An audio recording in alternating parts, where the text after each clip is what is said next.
အားလုံးမင်္ဂလာပေါင်းနဲ့ပြည့်စုံကြပါစေရှင်ဒီနေ့အတွက်ကျမကြီးဗဟုသုတဖြစ်ပြောခြင်းနဲ့ကျမကြီးဗဟုသုတ medical telling ကတော့ Tubesol လို့ခေါ်ပါတယ် TUBERSOL အဲ့ဒါကြတော့ TB skin test ပေါ့နော် TB ရှိလားမရှိလားဆိုတာကိုစမ်းသပ်တဲ့အနေနဲ့စစ်တဲ့ diagnostic test ရဲ့မျိုးစားတစ်ခုဖြစ်ပါတယ်ရှင် brand name အနေနဲ့က Tubesol ကို PPD လို့ခေါ်ပါတယ် Tuberculosine Purifying Protein Derivative PPD လို့ခေါ်ပါတယ်သူက Mycobacterium tuberculosis bacteria ကို inactive ပေါ့နော် active မဖြစ်အောင်လုပ်ထားတယ်အဲ့ဒါကို testing မျိုးစားလုပ်ထားတာဖြစ်ပါတယ် Mentos tuberculosis skin test TST လို့လည်းအများအားဖြင့်လူတွေကသိကြပါတယ်ရှင်ဒီ skin test အမျိုးအစားကိုဘယ်အချိန်တွေမှာစစ်ရလဲဆိုရင်အလုပ်သစ်ဝင်တဲ့အခါပြီးတော့ recent transmission ပေါ့နော် TB ရှိလားမရှိလားဆိုတာကိုစစ်ကြည့်တဲ့အခါတတိယကတော့ organ transplant လုပ်တဲ့အခါမှာဒါက TB infection ရနိုင်လားမရနိုင်လားဆိုတဲ့နေရာတွေမှာစစ်တာများပါတယ်ရှင်အားလုံးသိကြတဲ့အတိုင်းပဲပေါ့နော်ဒီအဆုပ် TB ဆိုတာကဒါလီထဲကနေပြန့်လွယ်တယ်အဲ့အတွက်ကြောင့်မို့လို့ဒီ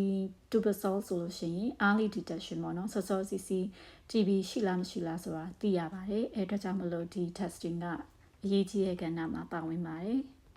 သူကပေါ့နော်အပေါ်ရန်အရေးပြားပေါ်မှာစစ်တဲ့အခါကျရင် intradermally inner surface of the forearm ပေါ့နော်ဒီလမောင်းနေရာလမောင်းအပေါ်ပိုင်းလမောင်းအောက်ပိုင်းအဲ့နေရာတွေမှာသူကအပေါ်ရန်အရေးပြားလေးကိုဒီ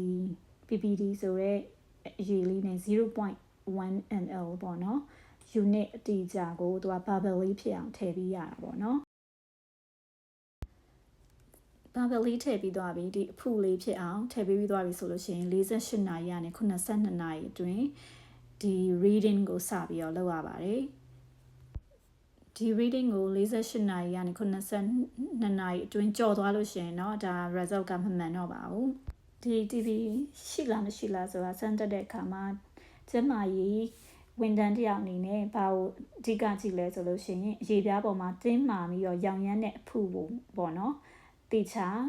ကျမကြီး CDC American CDC ကျမကြီး Center ကထုတ်ပေးထားတဲ့ဒီပေတံလေးရှိပါတယ်အဲ့ပေတံလေးနဲ့တေချာမီလီမီတာပေါ့နော်ပေတံလေးနဲ့တေချာတိုင်းတာရပါတယ်လူတယောက်နဲ့တယောက် infection level ချင်းကမတူပါဘူးအဲ့အတွက်ကြောင့်မို့လို့ positive ဖြစ်တယ် negative ဖြစ်တယ်လို့တခါတည်းပြောလို့မရပါဘူးပေတံနဲ့တေချာတိုင်းတာရပါတယ်ကူးစက်မှုအခြေအနေများတဲ့သူတွေမှာကြတော့5 mmပေါ့နော်အထူးသဖြင့် immune system နေတဲ့လူတွေမှာ5 mm raise ပေါ့နော်ဒီ bubble raise ဖြစ်နေတာကိုမြင်ရပါတယ်10 ml ကကြတော့ဒါ moderate risk ပေါ့နော်15 ml ကကြတော့ဒါ low risk ဆိုပြီးတော့ CDC ကျန်းမာရေးယောဂကုသဌာနကပေါ့နော်ဒီလိုမျိုးသတ်မှတ်ထားတာတွေ့ရပါတယ်ရှင်နောက်တစ်ခုတတိထားမှာကြတော့ကျမတို့ငငယ်တုန်းကပေါ့နော်ကျမတို့ infant ပေါ့နော်အထူးသဖြင့်ကျမတို့ဥဝဲလေးတွေက TB ကာကွယ်ဆေးထိုးရတယ်အဲ့ကာကွယ်ဆေးကဘာလဲဆိုတော့ BCG အတူကောက်ပေါ့နော်သူ့ကိုထိုးထားခဲ့လို့ရှိရင်ဒီ TB skin test ပေါ့နော်အခု PPD ကိုထိုးတဲ့အခါမှာ false positive test ပြပါတယ်မှားရင်းနဲ့ပိုးတွေ့ရှိရဆိုပြီးတော့ပြပါတယ်တကယ်တမ်းကျတော့ဒါက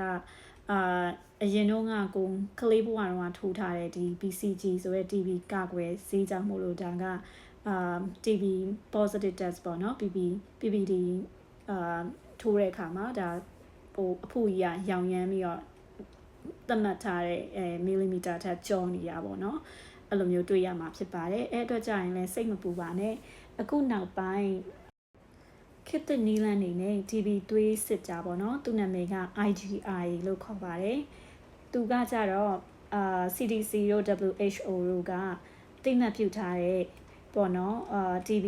စစ်နီးပေါ့နော်ဒါကသူက chest x-ray အောင်စစ်စရာမလိုဒီ TB blood test IgI ဆိုတဲ့နာမည်နဲ့စစ်ရုံနဲ့တင် TB ရှိလားမရှိလားဆိုတာသိရှိရနိုင်ပါတယ်ရှင်